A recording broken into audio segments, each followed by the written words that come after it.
Aterrorizada, me aproximei da janela do ginásio. Tudo estava nas minhas fotos de todos os ângulos. Havia até fotos minhas saindo do banheiro. Então eles me seguiram mesmo quando eu estava em casa.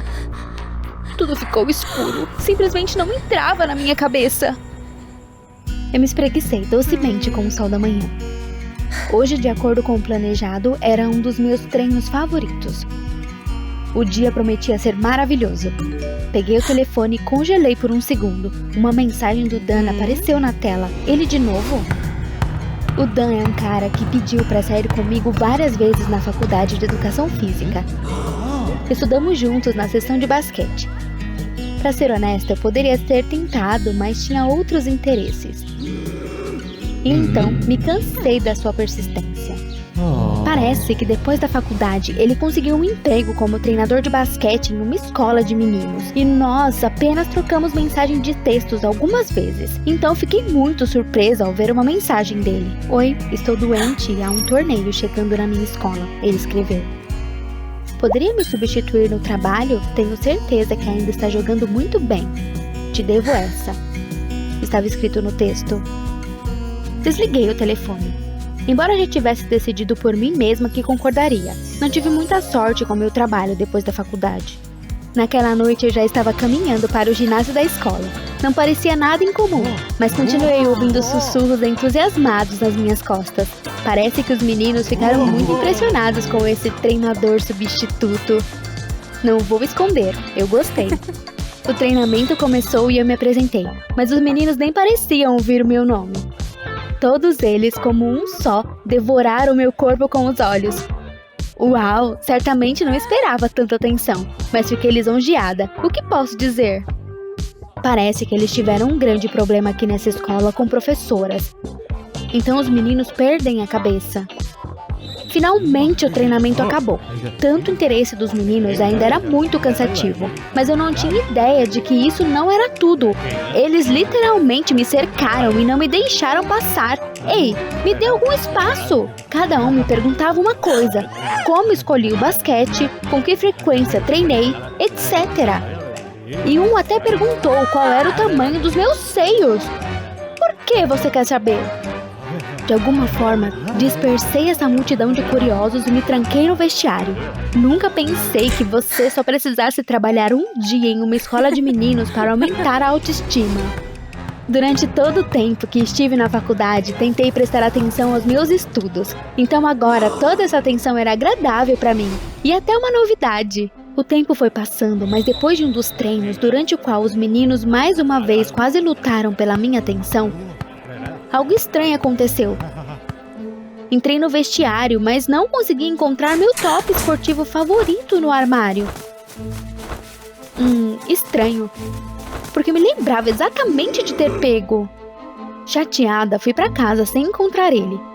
Mas no dia seguinte a história se repetiu. Não encontrei meus tênis novos no meu armário. Não era mais engraçado. Eu estava prestes a ir ao diretor reclamar de tudo o que estava acontecendo, quando de repente encontrei outra coisa no armário. Um pequeno envelope com um coração. Sentindo que algo estava errado, eu abri. Sim, nele um dos meninos confessou anonimamente seu amor por mim. Mas, para ser sincera, hoje até me irritou. Tem que ter algum tipo de limite. Já era tarde, então decidi remarcar minha visita ao diretor para amanhã. Cansada, já estava me aproximando da minha casa, mas de repente fiquei quase tonta. Todo o meu quintal estava coberto com os mesmos envelopes. Havia centenas deles. Com as mãos trêmulas, abri um por um. E os alunos escreveram neles com uma caligrafia diferente que literalmente me idolatravam. Não, isso já era algum tipo de loucura. Talvez eu estivesse perdendo minha cabeça. Está decidido. Eu definitivamente iria ao diretor amanhã. Mas de repente eu ouvi um farfalhar atrás de mim. Lá estavam os meus alunos, eu os reconheci na hora. Então foi você quem armou isso? Os meninos fugiram e eu corri atrás deles. Eles então correram de volta para a escola. Eles conheciam alguns atalhos, então eu fiquei para trás. Mas não havia dúvida, eles correram para lá. Eu estava caminhando para o prédio da escola, mas de repente congelei com uma vista desagradável. Grupos de meninos que eu estava treinando vinham de vez em quando. Eles sorriam misteriosamente e se dirigiam para a academia. E já havia alguma luz tremeluzente estranha. Eu engoli nervosamente. Um mau pressentimento se agitou por dentro. Eu cuidadosamente andei sobre as janelas da escola, constantemente olhando ao redor para que ninguém me notasse, e me aproximei da janela. O que vi lá me fez pular. Todo o corredor estava coberto até o topo com fotos minhas de todos os ângulos. Havia até fotos minhas saindo do banheiro. Então eles me seguiam mesmo quando eu estava em casa. Tudo ficou escuro. Simplesmente não entrava na minha cabeça. Mas então me aproximei da janela e um suor frio brotou na minha testa. Era eu bem no centro do corredor. Mais precisamente, uma boneca. Minha cópia exata. Colocaram minha blusa favorita nessa boneca e fizeram minha cópia ficar com seios tão grandes que esticou. Obrigado pelo elogio, é claro, mas isso era definitivamente um absurdo. Os meninos, como que encantados, não paravam de se aproximar e colocar oferendas. Várias bugigangas que vinham roubando de mim todo esse tempo. Faixas de cabelo, meias sujas. Acho que até tiraram os guardanapos que usei e joguei no lixo da lanchonete da escola. Eu mal sufoquei um grito. Simplesmente não pode ser verdade. Em algum momento eu não aguentei. Me virei e corri para casa o mais rápido que pude. Eu me tranquei em casa e não consegui dormir a noite toda. Queria que tudo fosse apenas um sonho estranho, mas não. Na manhã seguinte, meu quintal ainda estava cheio de cartas de amor.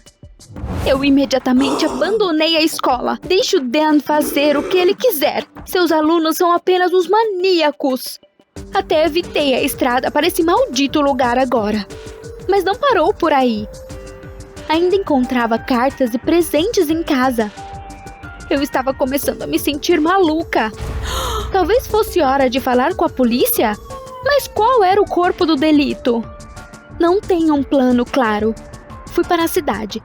Primeiro precisava ao menos relaxar. Já estava entrando no metrô quando de repente meu telefone vibrou no bolso. Cautelosamente, olhei para a tela. Outra mensagem do Dan. Olá, como vai você? É hora de pagar pelo trabalho feito, não é? Escreveu. Minha tensão só aumentou. O que está acontecendo, afinal?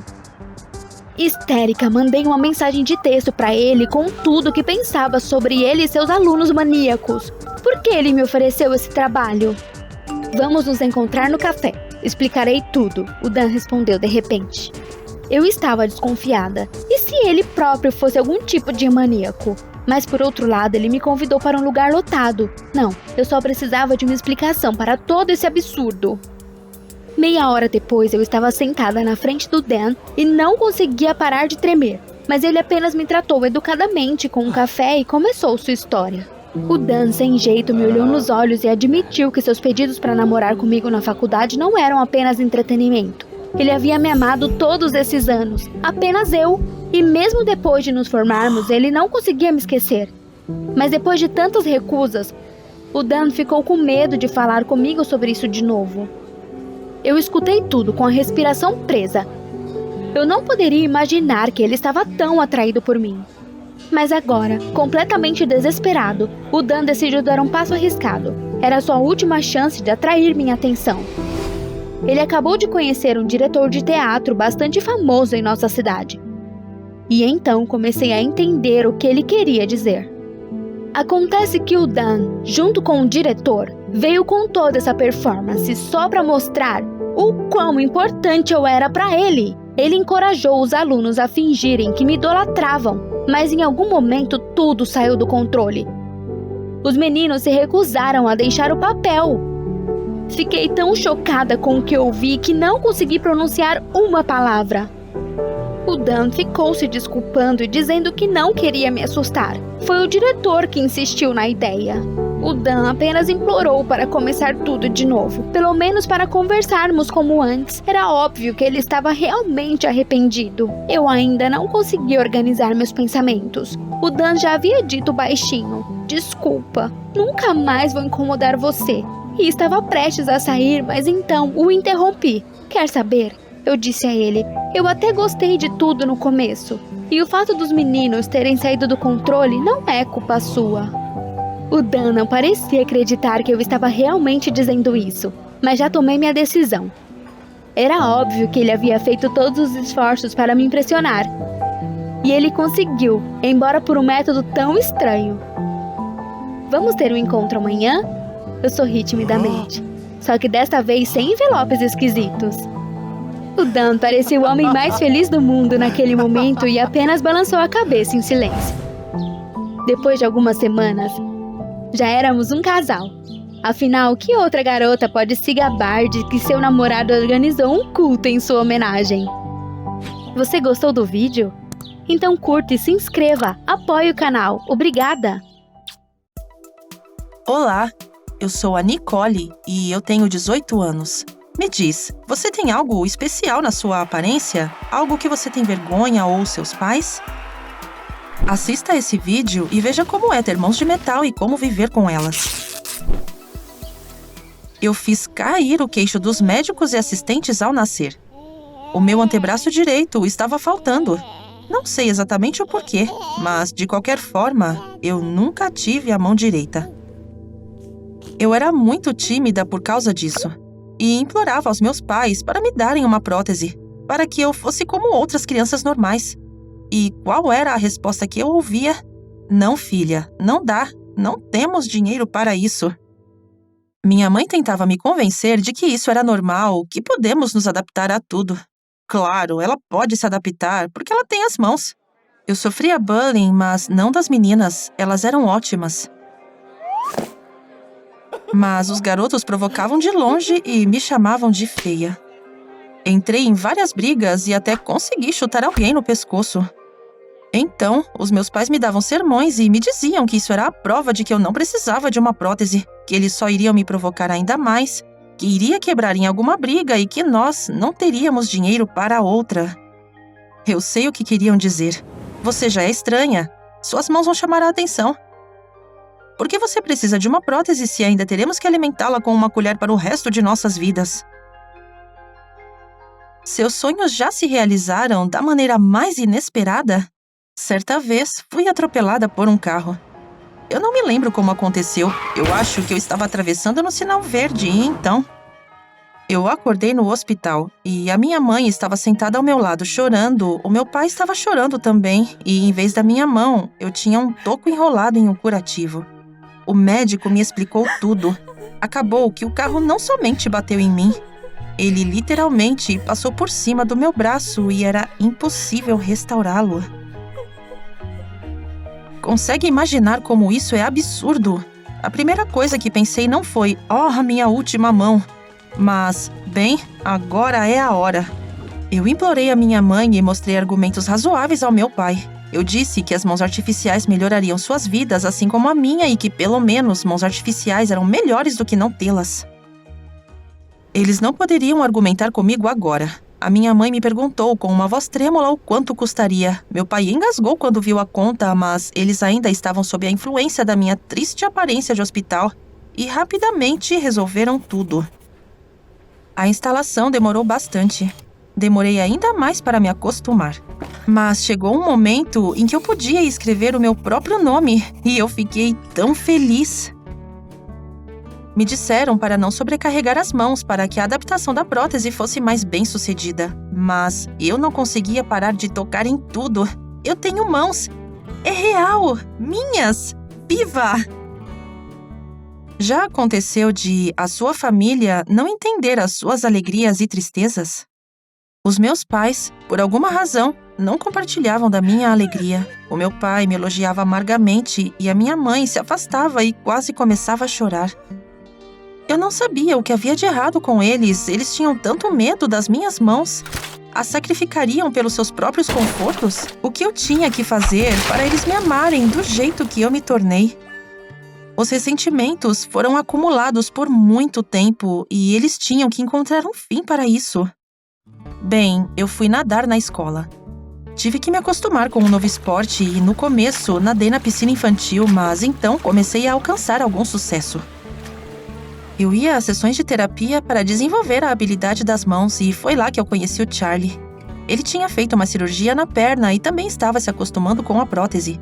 Compartilhei a minha experiência com ele, começamos a nos comunicar um com o outro e depois percebemos que estávamos apaixonados. E os meus pais? Bem, os meus pais, eles não me entendiam. O meu pai me tratava como uma garotinha. Ele tentava me alimentar com uma colher, não confiava em mim nem mesmo para levar um copo para o quarto, como se eu não tivesse nenhuma mão, em vez de 2 de metal. Minha mãe se tornou apática. Eu pensei, certo, vocês não acreditam em mim? Vou fazer vocês acreditarem. A natação estava indo bem e se eu pudesse entrar na competição, então eles mudariam de atitude? Eu comecei a treinar mais. E sim, eu consegui ótimos resultados em 2 meses. Eu fui convidada para participar das competições paralímpicas juvenis. A primeira foi realizada em uma piscina novinha. Procurei por amigos e familiares entre a multidão. O Charlie e sua mãe vieram, meu pai veio, mas a minha mãe não estava lá. Foi um golpe para mim. Minha visão embaçou, minhas pernas tremeram e eu quase caí. Eu tenho foco e eu fui capaz de me preparar para vencer, mas eu só tinha um pensamento em mente. Ela não quer me ver, nem mesmo agora que vou disputar uma medalha. Eu não perdi, embora eu estivesse me sentindo deprimida. Fomos todos para a cafeteria, mas quando eu e o Charlie ficamos sozinhos, ele me contou algo assustador que quase me matou. A minha mãe tinha ligado para ele e dito para ele parar de mexer com a minha cabeça. Ele não quis me contar antes da competição para não me afetar, mas como a minha mãe não apareceu... O que você faria se descobrisse que a sua mãe proibia um garoto de te ver? Você ficaria com raiva, começaria a gritar, você tentaria falar pacificamente? Eu fui quase que imediatamente para casa e fiz um grande alvoroço. A minha mãe também começou a gritar comigo.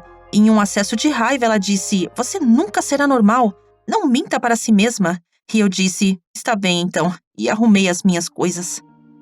Levei 15 minutos para me arrumar e então saí com as minhas malas e fui até a casa do Charlie. Ele ficou preocupado, disse que eu carreguei muito peso com as mãos e me ajudou a levar as coisas para dentro de casa. Meus pais começaram a me ligar. Eventualmente, eu peguei o telefone e contei tudo a eles. Eu ameacei de fazer o meu processo de emancipação se eles continuassem me ligando, e eu não atendi o telefone de novo. Não atendi até o final do ano letivo. Eu quase desisti das provas, mas eu ainda consegui passar e consegui o diploma. Depois da cerimônia, o pessoal e eu decidimos nos divertir, tomar uns drinks e eu estava tão relaxada que atendi o telefone sem olhar quem ligou. Era o meu pai.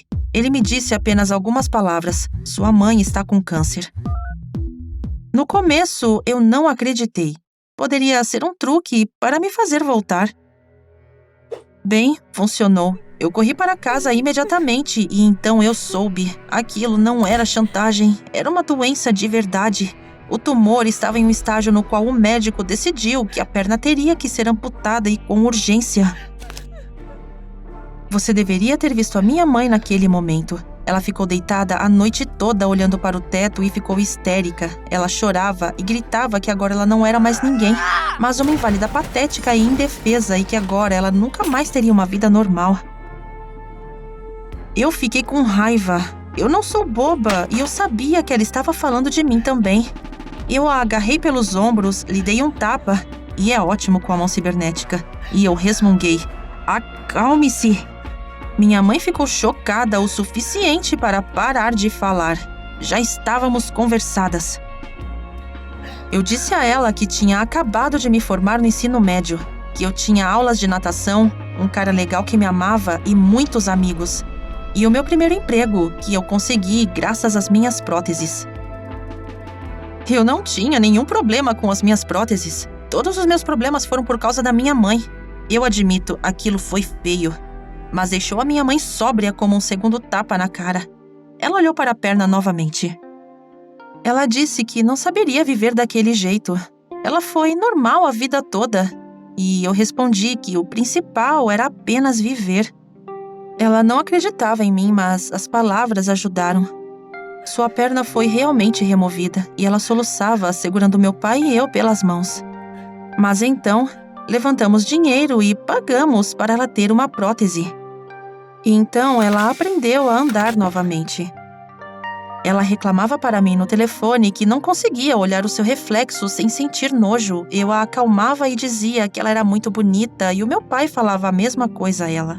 Recentemente, a minha mãe saiu pela primeira vez de shorts e eu fiquei feliz com a sua pequena vitória. A propósito, para onde ela foi de shorts? Assistir à minha competição, é claro. É incrível quanta besteira as pessoas têm na cabeça e como isso pode arruinar suas vidas e a das pessoas que amam. E é incrível como as coisas mudam se você encorajar uma pessoa. Nós duas superamos os nossos preconceitos. Olhem sua família, talvez a possibilidade de entendimento mútuo esteja logo ali. Gostou do vídeo? Curta para que o YouTube mostre aos seus amigos. E a propósito, você se lembrou de se inscrever no nosso canal e nos enviar suas histórias estranhas?